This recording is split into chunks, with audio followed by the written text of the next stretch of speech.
know what they say in real estate: location, location, location. And the same thing is true when it comes to mapping out your fretboard real estate.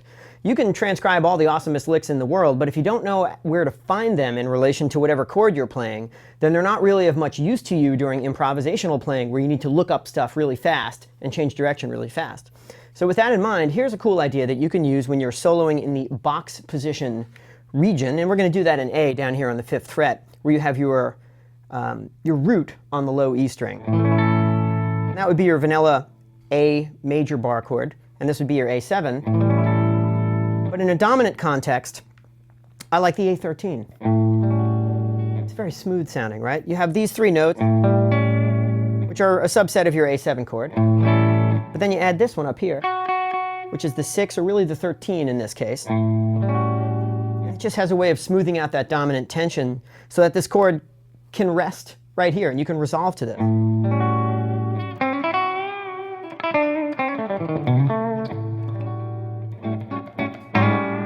Very smooth sound. Now, as far as locating your licks, well, this is sort of our general landmark. Let's just think of this as kind of the town square or the central point of our neighborhood, and then very loosely we can relate things to this location. So for this 13 sound, if you imagine this fret right here and you put your pinky on the D string, 5th fret, you can locate this major 7 shape right here. When you throw in the bass note, or let's cheat, use the open string. You got your 13 sound again. And I came up with a cool phrase based on this shape right here that is, again, located right in this area just to the left of our box position area. And here's the phrase.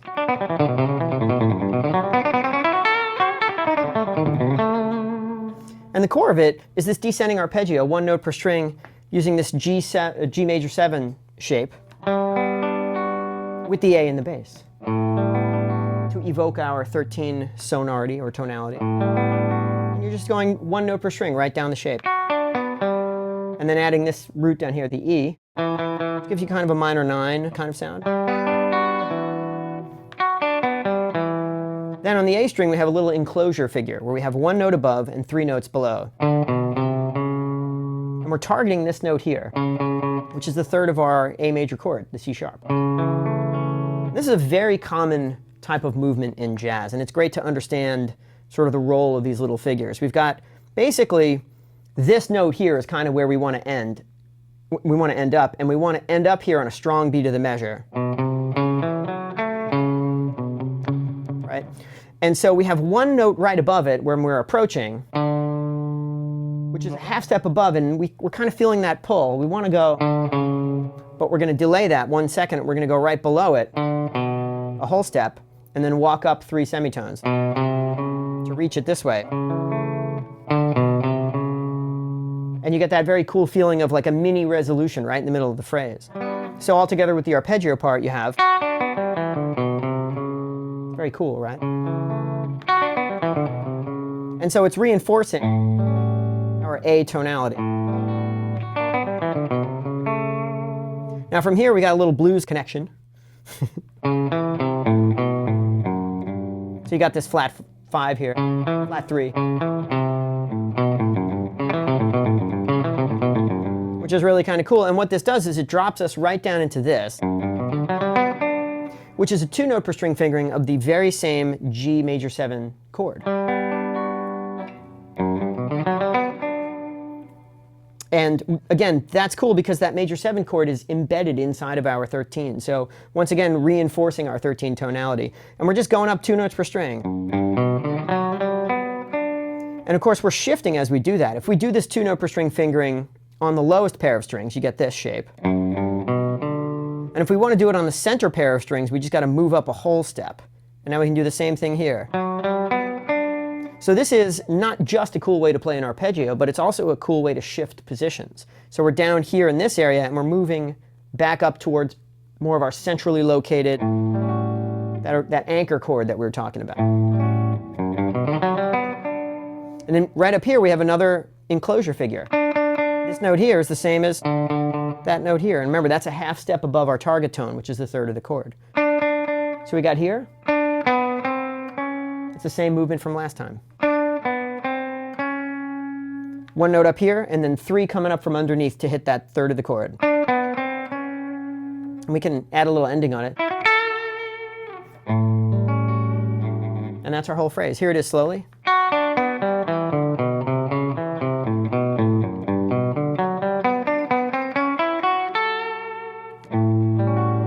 And although we have these little tensions and mini resolutions in there, we're still, broadly speaking, staying within that A dominant or A13 kind of feel for the entire phrase. And it's cool because I think if you grew up playing rock or metal, you tend to think of like arpeggios as one thing, and then lead playing as like a separate thing, or single note scalar type of playing as a separate thing. But for jazz players, country players, bluegrass players, those things are all kind of interwoven, and in the best kind of way, really, where yeah, sure, there's an arpeggio in here, but I wouldn't call this an arpeggio line. It's just a melody line that evokes the tonality that we're going for.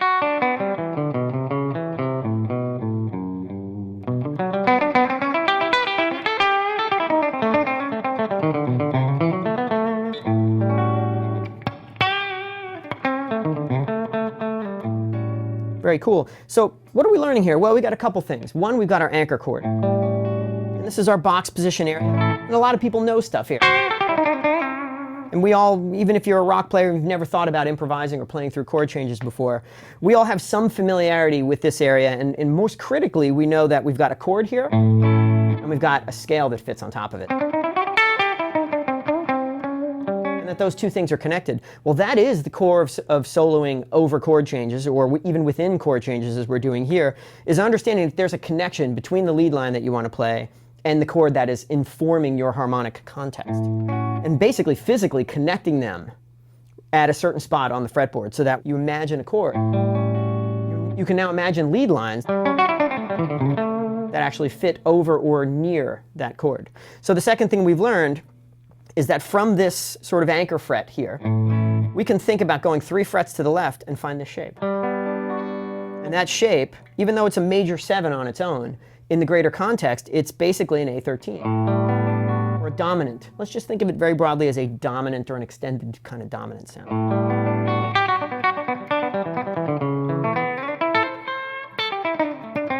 And we've also learned that we can move kind of freely between these two locations. We can be here, we can be down here.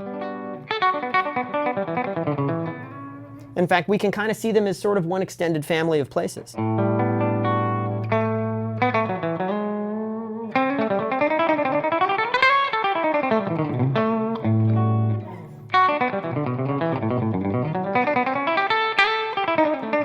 Now, how do you use this? Well, this phrase as we've designed it begins on the downbeat, so it's a 1. Like metrically speaking, if you're tapping along with your foot or a metronome or a drum kit, drum loop, you're going to start this phrase on the 1. So let's say you're soloing up here in your box area and you've got some kind of blues thing happening.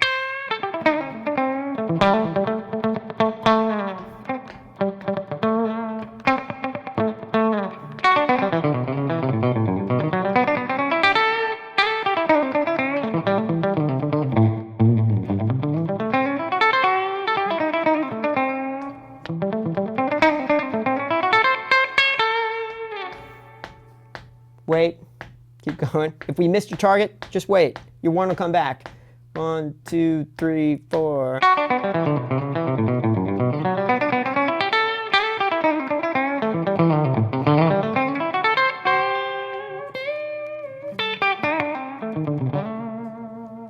And that's how you do the work of learning to play through the changes. It's all about connecting those chords that you know, which are ostensibly part of songs that you're trying to play, with phrases that exist in the same general location in the fretboard, and knowing what those target notes are, and knowing where those phrases begin metrically, so that even if you're not explicitly counting, you can sort of feel when it's time to start that phrase and how that phrase can connect to the other ones that you know.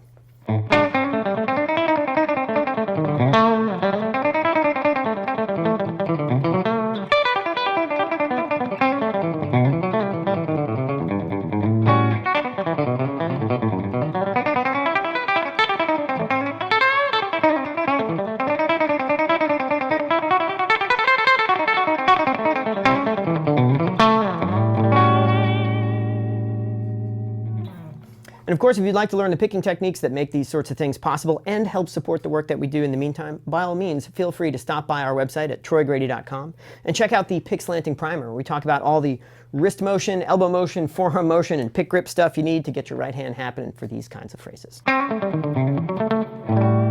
Thanks so much.